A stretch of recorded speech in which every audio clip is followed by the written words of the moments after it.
The harmonic resonance chamber hummed with frequencies that made Dr. Myra Volkov's bones ache. But after 127 days, the sensation had become as familiar as her own heartbeat.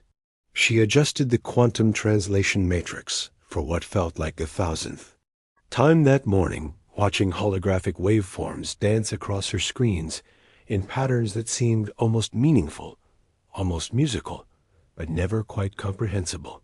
Day 127, she whispered into her voice recorder, her words barely audible above. The thrumming machinery. Still no breakthrough in communication with subject designation Nexus. Through the reinforced transparency of the containment field, the entity known as Nexus pulsed with soft, opalescent light. It appeared crystalline, roughly humanoid in shape, but composed entirely of what seemed to be living mineral. Faceted surfaces caught and refracted the chamber's illumination, creating rainbow cascades that shifted with each subtle movement. Where a face might be, complex geometric patterns flickered and changed like thoughts made visible. Mira had stopped thinking of Nexus as an it weeks ago, though she couldn't explain why. Something in those shifting patterns felt distinctly aware. Lonely, even. Good morning, she said through the intercom, her voice steady despite the flutter of hope she felt each time. I'm here again. I'm listening. For months, Nexus had remained motionless save for the gentle pulsing of its crystalline form. Myra had tried mathematical sequences, musical scales, electromagnetic patterns, even emotional resonance frequencies. Nothing had elicited more than a slight variation in the entity's luminescence. She pulled up her notes from the previous day, scanning the frequency analyses that filled her screens like abstract art. The entity's natural harmonic emissions were incredibly complex, layered with subsonic undertones and ultrasonic overtones that created interference patterns of stunning beauty. But meaning? Purpose? Communication? Those remained frustratingly elusive. I know you're trying to tell me something, Mira said, leaning forward in her chair. I can feel it in the resonance patterns. There's intention there, isn't there? Structure. Almost like ... She paused, struck by a sudden thought. What if she'd been approaching this wrong? What if instead of trying to decode Nexus's emissions, she tried to harmonize with them? Mira's fingers flew across her controls, adjusting the chamber's resonance generators to match Nexus's base frequency. The harmonic hum shifted, deepened, and suddenly the air itself seemed to shimmer with possibility. Nexus's light pulsed brighter. The geometric patterns on its surface began to shift more rapidly, and for the first time in 127 days, the entity moved. Not much, just a slight turn toward Myra's position, but the intention was unmistakable. Yes, Mira breathed, hardly daring to hope. Yes, that's it, isn't it? You want to harmonize, not translate. The patterns on Nexus's surface began to stabilize, forming something that almost looked like a face, almost looked like an expression of profound relief. And then, impossibly, words formed in Myra's mind, not heard but felt, resonating through her bones. I waited for you every day. The phrase came through the harmonic connection with such raw emotion that Myra's eyes filled with tears. Loneliness, so vast it made her chest ache, hope stretched thin across impossible distances, and underneath it all, a patience that spoke of eons spent in solitude. You waited, she whispered, her voice breaking. How long have you been waiting? But even as the connection deepened, she could feel Nexus's energy waning. The entity had used so much of itself to reach across the gap between their species that exhaustion was inevitable. The crystalline form began to dim, the geometric patterns slowing their dance. So tired, came the thought, soft as a sigh. So very tired of being alone. Don't go, Myra said urgently, reaching toward the containment field. Please, we just found each other. But Nexus was already entering what Myra's instruments registered as a dormant state. The entity's form settled into stillness, though it seemed to lean toward her position, as if, even in sleep, it sought the comfort of her presence.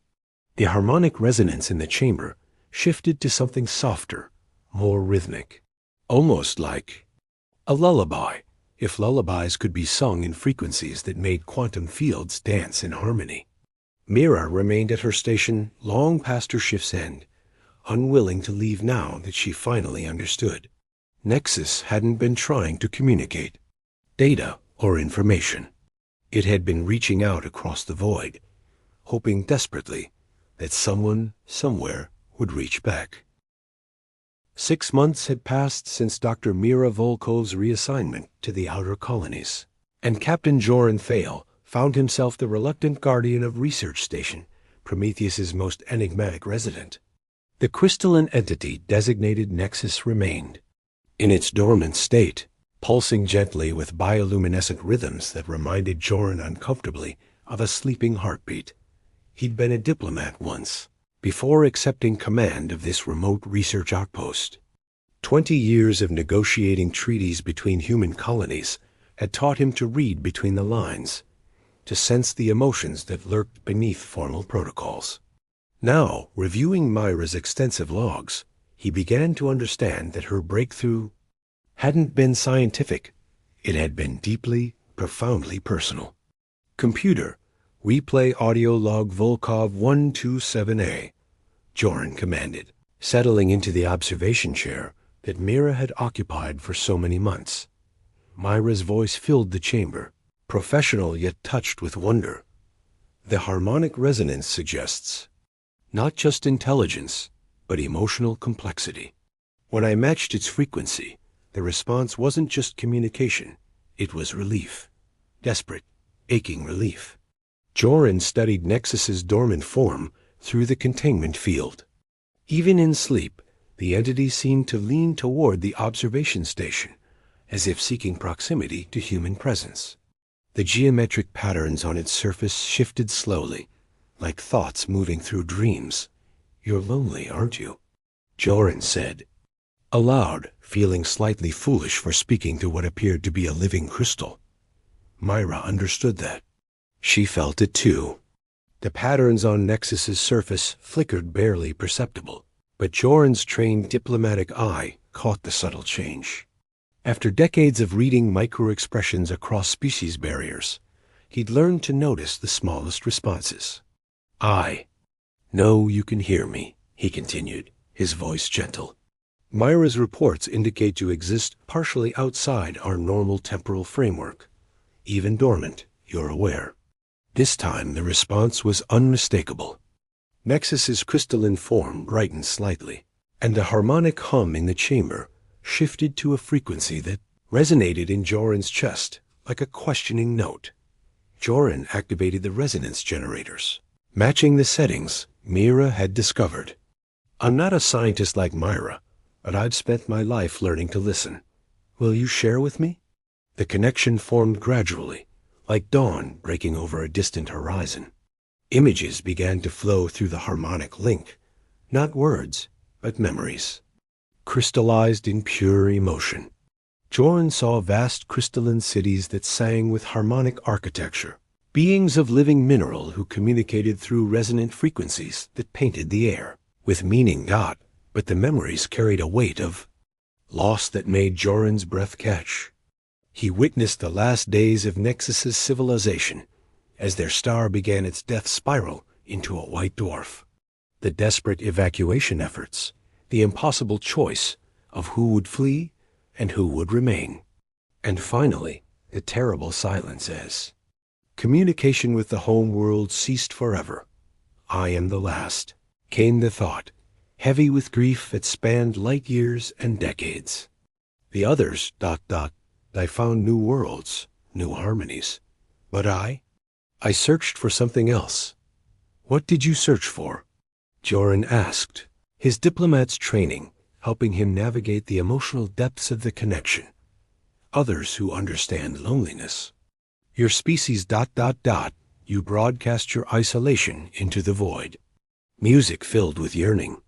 Stories of connection across impossible distances. I thought ... perhaps ... trailed off, but Jorn understood. Nexus hadn't come seeking conquest or resources. It had come seeking kinship with another species that knew what it meant to be alone in a vast, indifferent universe. Your Myra. She waited with me. Every day she came. She spoke of her own loneliness, her desire to understand. She made the waiting bearable. She had to leave, Joran said softly. But others can learn to wait with you. You don't have to be alone. For the first time since entering dormancy, Nexus stirred. The crystalline form shifted, geometric patterns rearranging themselves into something that might have been hope. You would do this? Wait with one who has nothing to offer but memories of the dead? Joran thought of his own losses, the colonies that had failed despite his diplomatic efforts, the peace treaties that had crumbled, the family he'd left behind to serve in the outer reaches. Sometimes, he said, sharing memories of loss is the most precious gift we can offer. The chamber filled with harmonics that spoke of gratitude deeper than words could convey. Engineer Zara Okafor had always been better with machines than people, which made her current assignment both fascinating and terrifying. Captain Thale's reports on Nexus had sparked interest throughout the research community, leading to her transfer from the Mars orbital shipyards to develop new interface technologies for xenological communication. The crystalline entity had been responsive to Captain Thale's patient conversations over the past 3 months, but the communication remained limited to emotional impressions and fragmented memories. Zara's job was to build a bridge that could carry more complex information across the species divide. The standard translation matrices assume linguistic communication, she muttered to herself, surrounded by holographic schematics and quantum field equations. But Nexus doesn't use language as we understand it. It thinks in harmonics, in emotional resonance patterns. She'd spent weeks studying Myra's original breakthrough and Thale's subsequent sessions. The key wasn't translation, it was empathic amplification. Her new interface wouldn't decode Nexus's thoughts. It would allow human consciousness to temporarily harmonize with the entity's unique cognitive patterns. Initiating empathic bridge. Protocol, Zara announced to the observation deck, where Captain Thale monitored her vital signs. The neural interface headset felt cold against. Her temples as quantum field generators hummed to life around the chamber. The connection formed slowly, reality shifting as her consciousness expanded beyond the boundaries of her individual mind. Suddenly, she wasn't just Zara Okafor. Human engineer she was part of something vast and ancient and unutterably lonely. Welcome. Small harmony came Nexus's greeting, touched with warmth and curiosity. You sing a different song than the others. Through the empathic link, Zara experienced Nexus's existence from the inside. The entity's consciousness operated on multiple temporal layers simultaneously, experiencing past, present, and probability shadows of the future as overlapping harmonics. What humans perceived as loneliness, Nexus experienced as a discord in the universal symphony, a missing note that made all other music incomplete. Show me, Zara requested, opening herself fully to the connection. Show me what you've lost. The memories that flowed through the link were overwhelming in their beauty and tragedy. Zara witnessed the last concert of the Resonant Cities, where millions of crystalline beings had joined their voices in a farewell symphony that had literally reshaped the quantum fabric of their dying world. She felt the desperate love that had driven Nexus's people to scatter across the galaxy, seeking new worlds where their harmonic civilization might survive. We were never individuals as you understand the concept, Nexus explained, its thoughts rippling through dimensions Zara's mind could barely comprehend. We were notes in an eternal song. When the others left, when the song was broken, I remained incomplete, but there was more.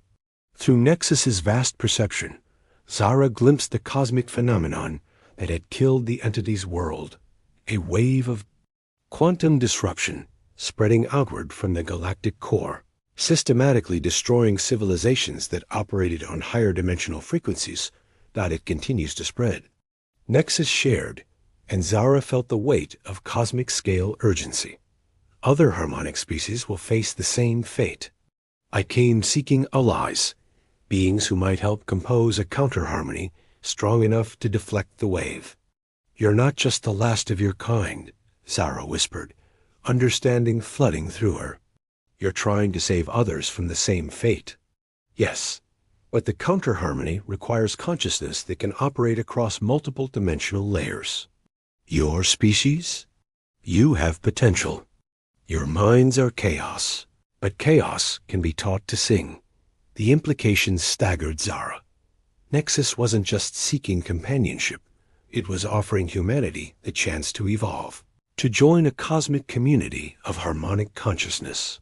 But such evolution would fundamentally change what it meant to be human. The choice must be freely made. Nexus continued, sensing her thoughts. I cannot force harmony. It must grow from understanding, from shared purpose. As the empathic connection gradually faded, Zara found herself changed by the experience.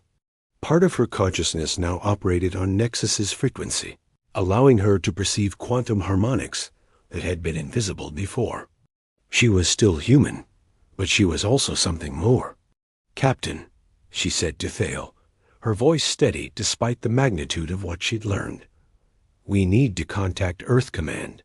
This isn't just first contact anymore. This is about the survival of civilization itself. Through the containment field, Nexus pulsed with colors that spoke of hope, tempered by the patience of eons. Dr. Finn Castile had built his career on impossible equations and theoretical frameworks that made his colleagues' heads spin, but nothing had prepared him for the mathematics of consciousness that Nexus had revealed through engineer Okoffer's empathic bridge. For 3 weeks, he'd been analyzing the quantum signatures of the cosmic wave that threatened harmonic civilizations throughout the galaxy, and the results were both terrifying and extraordinary. The wave isn't random, he explained. To the emergency council session, his holographic display showing wave-like patterns spreading outward from the galactic core. It's a quantum cascade effect triggered by something at the center of our galaxy. Every time it encounters a civilization operating on higher dimensional frequencies, it absorbs their harmonic patterns and grows stronger. Captain Thale leaned forward in his chair. How long before it reaches Earth? At current propagation speed, approximately 87 years. But that's assuming it doesn't encounter any other harmonic civilizations to feed on. Each absorption accelerates the process. Through the chamber's viewing port, Nexus pulsed with colors that Finn had learned to recognize as deep concern. The entity had been monitoring their discussions through the quantum field resonance, its consciousness touching the edges of their conversations like a gentle reminder of what was at stake. The counter-harmony Nexus described, Finn continued, it's not just a defense mechanism. It's a fundamental restructuring of quantum spacetime around civilizations. But creating it requires consciousness that can operate across multiple dimensional layers simultaneously, which humans currently cannot do, added Dr. Chun, the station's Zenep psychologist. Correct, but Nexus has offered to share the transcendence process that would grant us that capability. The question is whether we're willing to pay the price. Finn activated another hologram, this one showing neural pathway models derived from Zara's empathic bridge experience. The process would fundamentally alter human consciousness. We wouldn't lose our individuality, but we'd gain awareness of dimensional layers that exist outside normal spacetime. We'd become part of something larger while remaining ourselves. How many people would need to undergo the process? Asked Captain Thale. Nexus estimates a minimum of 10,000 volunteers to create a stable harmonic matrix. But the transformation is permanent and irreversible. Those who undergo it would become bridges between human consciousness and the greater cosmic symphony. The council fell silent as the implications sank in. They were discussing the voluntary evolution of their own species, guided by an alien entity whose motives, however benevolent they seemed, remained ultimately unknowable. "There's something else," Finn said quietly. "The wave doesn't just destroy harmonic civilizations. It's systematically eliminating any form of consciousness capable of perceiving higher dimensional reality. If Nexus is right, it's not a natural phenomenon. It's a weapon." Through the quantum resonance, Nexus's thoughts touched Finn's mind. The builders of the wave feared what they could not understand. They sought to reduce the universe to dimensions they could control. But consciousness, once awakened to greater harmonies, cannot be permanently silenced. "Who built it?" Finn asked aloud. "A civilization that chose isolation over symphony. They are gone now, consumed by their own creation, but their weapon continues its work. Only by joining the greater harmony can your species hope to survive. What is coming?" Captain Thale stood and walked to the viewing port, studying Nexus's gently pulsing form. "If we refuse? If humanity chooses to remain unchanged? Then in 87 years, your world falls silent. Your music ends. Your stories become echoes in empty space. And if we agree to the transcendence process, then humanity becomes part of something magnificent. Your individual songs join the cosmic symphony. Your species helps compose the counter-harmony. That will protect countless other civilizations from the same fate."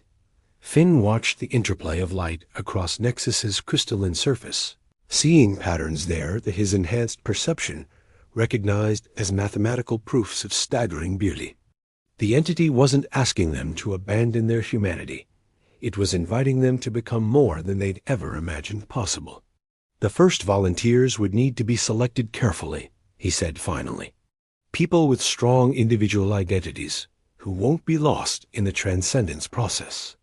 Scientists, artists, philosophers' minds capable of maintaining human perspective while operating on cosmic scales." "You're recommending we proceed?" Captain Thale asked. Finn looked around the council chamber, seeing fear and wonder warring in his colleagues' expressions. "I'm recommending we offer the choice. Let humanity decide its own evolutionary path. But first, we need to test the process. Someone needs to volunteer for the prototype transcendence." "I'll do it," said Zara Okafor from the chamber doorway. She'd been listening from the empathic bridge control room, her consciousness still partially harmonized with Nexus. "I've already begun the process through the bridge interface. Nexus has been teaching me to perceive quantum harmonics.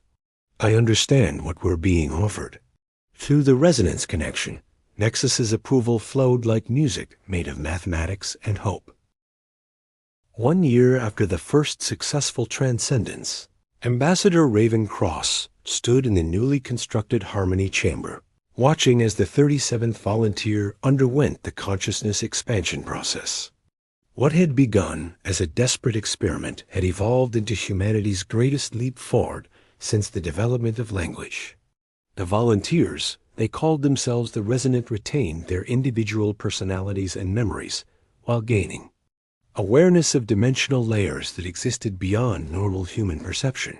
They could perceive quantum harmonics, communicate across vast distances through reality-spanning connections, and most importantly, they could hear the cosmic symphony that Nexus had described. "How do you feel?" Raven asked Marcus Chun, the latest volunteer, as he opened eyes that now held depths of awareness no purely human gaze had ever contained.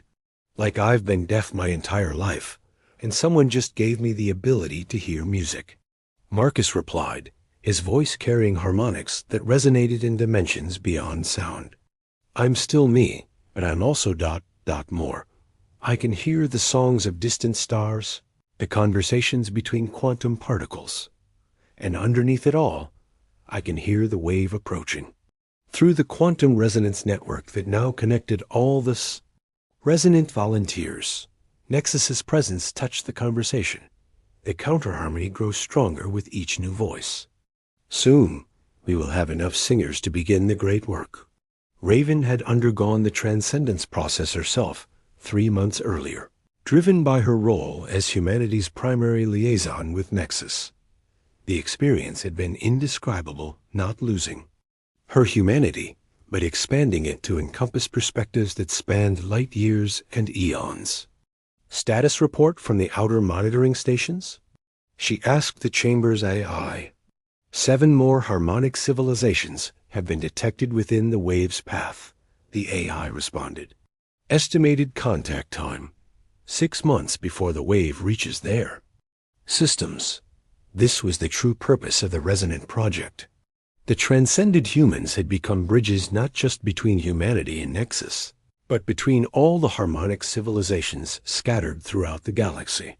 Through the quantum resonance network, they could communicate across impossible distances, warning other species of the approaching wave and offering them the same choice Nexus had offered humanity.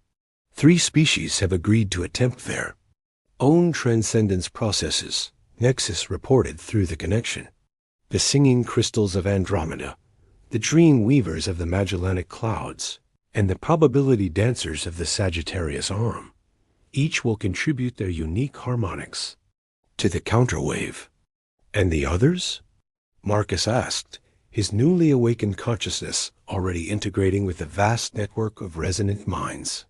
Some choose to remain unchanged. We cannot force evolution, only offer the choice.